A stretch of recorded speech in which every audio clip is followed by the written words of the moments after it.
9h, 11h. Europe 1 Culture Média. Avec Thomas Hill et Thomas, c'est l'heure de la question média du jour.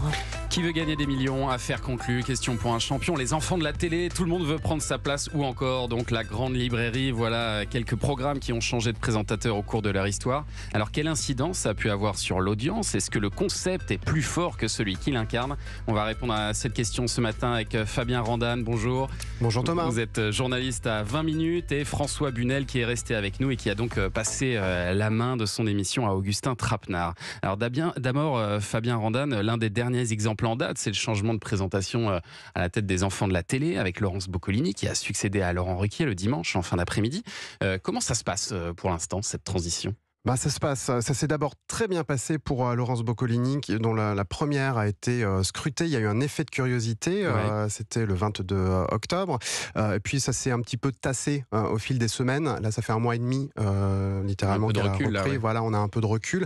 Donc on va dire qu'il y a une légère érosion. Elle est un peu en dessous des chiffres réalisés à l'époque par Laurent Ruquier.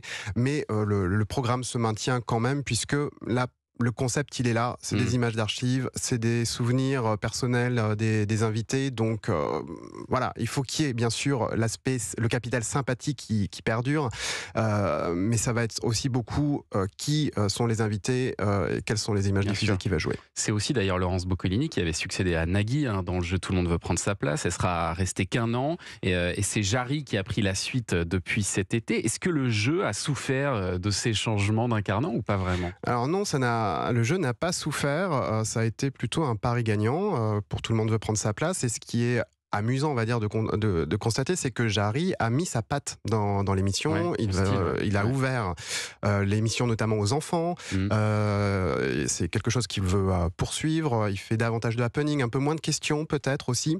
C'est remis debout, aussi, comme le faisait Nagui. Voilà, et il y aura, c'est en janvier, il y aura une spéciale frères-sœurs. Donc voilà, il vient amener à la fois son côté humoriste et proche des gens, mais voilà, avec une double casquette d'animateur. Et des audiences qui sont restées stables finalement.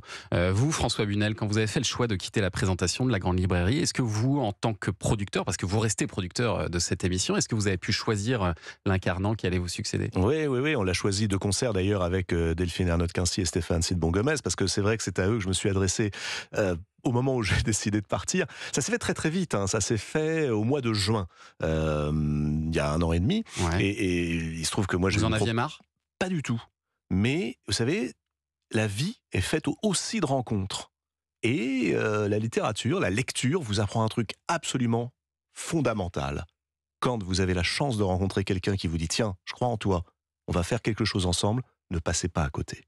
Et c'est ce qui s'est produit. Moi, vous l'avez rappelé, je venais de sortir un film avec Adrien Solan, qui est mon complice et mon coproducteur depuis longtemps, un film documentaire au cinéma, qui avait pas trop mal marché. Et puis un jour, j'ai reçu un coup de téléphone d'un producteur, qui est un écrivain, qui s'appelle Marc Duguin, mais qui est associé à Patrick André, à Charles Gilibert, 2 grands producteurs qui ont fait des films que j'adore. Patrick André avait produit Mustang et Papicha, et puis Charles Gilibert, entre autres, ce film génial qui est Annette avec Adam Driver, qui est pour moi un film magique. Et il vous propose de faire votre film? Et Marc me dit, mais tu devrais faire du cinéma. Et si tu veux, on te produit. Et là, qu'est-ce que vous faites, vous, Thomas? Ça fait 15 ans que vous présentez une émission géniale, que vous avez une chance folle. Je voyais que j'avais pas vraiment pensé tant que ça à faire du cinéma. Non, je voulais continuer à faire des films documentaires. France 5 est une chaîne qui nous offre une possibilité inouïe. Vous voyez, c'est Doc de la grande librairie dont on parlait, mais faire aussi de temps en temps des documentaires. Et vous vous êtes dit, c'est pas compatible avec mon métier d'animateur d'une hebdomadaire sur France 5. Oui, c'est-à-dire que quand vous vous lancez dans la réalisation d'un film, vous devez penser à tout. D'ailleurs, tous les réalisateurs que j'avais eu la chance d'interviewer, que ce soit à la grande librairie ou dans d'autres émissions sur une autre chaîne de radio, me l'avaient dit. Tu fais un film, tu es en plein dedans, il faut écrire, il faut réaliser, mettre en scène. Donc très vite, j'ai compris que ce serait incompatible. Moi, j'aime faire les choses à fond. Donc la grande librairie, je m'y suis consacré pleinement. Passez votre temps à lire, vous savez, vous lisez un livre par jour, tous les jours, c'est formidable, c'est une chance inouïe. Je ne vois pas quand on peut faire vraiment l'écriture d'un scénario, la préparation d'un film, sans compter qu'un film, c'est 2 mois de tournage et puis 6 mois de montage.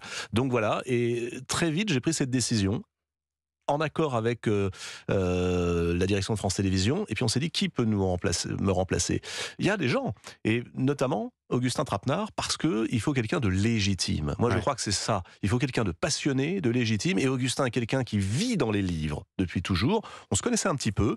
On a appris à se connaître encore mieux. Je suis absolument ravi de cette transition. Et les audiences n'en ont pas vraiment souffert depuis votre départ? Pas vraiment, parce qu'il faut le temps de s'habituer. Ça, c'est normal. Enfin, ça, je pense que vous allez aussi nous le confirmer. Julien le sait, qui surveille de près tous les jours les audiences. Mais là, les audiences d'Augustin sont très bonnes depuis vraiment maintenant quelques mois. Et je crois que les gens sont ravis de voir que le concept, parfois, effectivement, est plus fort que l'incarnant, et surtout que l'incarnant, le nouveau, peut y mettre sa patte. Augustin apporte aussi son tempérament, ses idées. Alors, est-ce qu'il y a pour vous des émissions où l'animateur est totalement irremplaçable? Je vous pose la question dans un instant sur Europe 1. À tout de suite. Europe 1. 9h-11h, Culture Média sur Europe 1 avec Thomas Hill et la question média du jour. Thomas, est-ce que les concepts d'émissions de télé sont plus forts que ceux qui les incarnent? On en parle avec vos invités, Fabien Randane, journaliste à 20 minutes, et François Bunel. Oui, c'est l'impression qu'on a depuis le début de cette discussion que finalement le concept survit très bien à l'animateur. On peut donner d'autres exemples. Il y a celui de Question pour un champion où on se disait que Julien Lepers était irremplaçable, et puis finalement l'arrivée de Samuel Etienne a même plutôt fait du bien au jeu. Fabien Randane. Oui, en fait, j'ai tendance à penser que personne n'est irremplaçable et que c'est juste une question d'habitude. Quand les téléspectateurs sont habitués à avoir un animateur ou une animatrice tous les jours dans leur salon pendant 5, 10, 15 ans, etc., et que finalement l'animateur comme Julien Lepers commençait à être limite peut-être plus fort que l'émission, avec ses gimmicks, etc., on se dit, si ça s'arrête, qui va pouvoir remplacer, qui va faire? Ça paraissait très dur. Et on a vu, Samuel Etienne a pris le relais en faisant autrement, avec son expérience de journaliste aussi, quelque chose d'un peu plus posé, mais il y apporte son humour. Autre exemple sur France 5, quand Yves Calvi a arrêté C'est dans l'air, là aussi on pouvait craindre une chute d'audience, et puis Caroline Roux, elle s'en est très très bien sortie derrière. Mais c'est heureux, je trouve, non, que finalement l'ego qui, il y a quelques années, quelques décennies, était prédominant, soit un tout petit peu en train de se tasser. Non, vous trouvez pas? Oui, c'est plutôt une bonne nouvelle. Effectivement. Moins d'égo trip, plus de service public, c'est-à-dire on est au service du téléspectateur. Faut jamais l'oublier quand on présente une émission. Et alors, ce qui est formidable quand même dans cette tendance, c'est que on confond le concept et la personnalité. C'est-à-dire qu'il y a un concept d'émission, il faut quelque part le respecter. Et la personnalité de l'animateur, c'est ce qui doit transparaître sans écraser le concept. Oui, parce qu'Augustin Trapenard, pour revenir à votre émission, il a quand même mis sa patte. Bien sûr, mais heureusement. Tout en respectant le concept. Oui. Alors aujourd'hui, il y a deux producteurs formidables autour de lui, qui sont Emmanuel Perrault, qui est un ancien d'Europe 1 et de France Inter, et Adrien Solan, qui est le réalisateur historique et le producteur de La Grande Librairie. Et on lui dit en permanence à Augustin, et d'ailleurs il le comprend parfaitement, et il le fait, mets ta patte, sois toi-même. Mais vous savez, ça prend des années de savoir qui on est, de devenir soi-même. Et c'est ça qui est aussi hyper intéressant quand vous êtes scruté par 7 ou 8 caméras tous les mercredis soirs, que vous avez des invités différents. Parce qu'attention, là, on ne parle pas d'un jeu. Un jeu, je ne vais pas dire que c'est facile, mais c'est pas très compliqué. Vous avez quelqu'un qui vous fait des fiches. Oui, enfin attendez, vous avez quelqu'un qui vous fait des fiches, vous posez des questions. Là, vous vivez avec les écrivains et vous devez transmettre votre passion. Et Augustin sait merveilleusement le faire. Mais on l'a vu, pour reprendre cet exemple des jeux, que c'est pas toujours si simple que ça, parce que même avec tout son talent, par exemple, Camille Combal, il a eu du mal à succéder à Jean-Pierre Foucault à la tête de Qui veut gagner des millions. C'est peut-être un contre-exemple, là, justement. Finalement, on se rend compte que ça marche pas à tous les coups, le remplacement d'un animateur. Il y a le côté cérémonial de Qui veut gagner des millions, qui n'était peut-être pas dans le cadre avec Camille Combal, qui apporte bien sûr de l'humour, de la fantaisie à l'animation. Il y a eu, pendant la période Covid aussi, l'adaptation de l'émission chez Camille Combal, et où là, donc, on sortait de tout le côté dramatique du programme, avec les lumières, le côté très sombre et tout, donc ça marchait plus. Et peut-être aussi que le concept, ce jeu-là, s'est émoussé, quoi. Peut-être un peu usé, Est-ce qu'il y a pour vous des émissions où l'animateur est totalement irremplaçable? Est-ce que vous pourriez en citer une? Non, aucune. Moi, je crois pas. Franchement, aujourd'hui, même pour les talk-shows, par exemple, est-ce que vous trouvez sincèrement qu'il y a un animateur qui est plus important que ce que l'on a à dire? Cyril Hanouna, peut-être, non, sur TPMP. Je crois que c'est le cas. Pour le coup, c'est un show Hanouna. Mais à l'inverse, on pourrait dire aussi peut-être Quotidien sans Yann Barthès. Est-ce que ce serait Quotidien?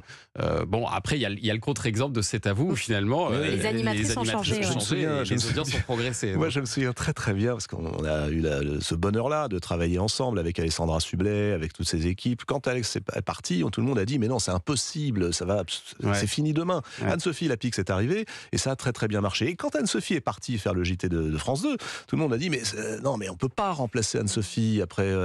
Et puis Babette est arrivée et ça marche encore mieux. Mais parce que on revient à ça, c'est-à-dire qu'un tempérament, leur tempérament, vient épouser le concept et non pas le télescoper. Vous voyez, et donc le charisme de chacune et le charisme de chacun. Moi, je pense que, pour revenir à la grande librairie aussi, 2 minutes, le charisme d'Augustin fait que d'une manière différente, il amène à la même chose, à savoir, tiens, une émission où on va s'inspirer, où on va tout à coup créer un peu de temps pour prendre le temps de penser, de réfléchir autrement. C'est ça, finalement, personne n'est irremplaçable, encore faut-il bien choisir son remplaçant. Et c'est rassurant de savoir qu'on n'est pas irremplaçable. Merci beaucoup Fabien Randan d'être venu ce matin, journaliste à 20 minutes, et puis François Bunel, on rappelle donc les docs de la grande librairie consacrés demain soir à Virginia Woolf, c'est à 21h05 sur France 5, on peut vous retrouver dans la petite librairie et aussi tous les jours sur les antennes de France Télévisions. C'est un programme que j'aime bien, c'est 2 minutes pour parler d'un livre, ça va aller.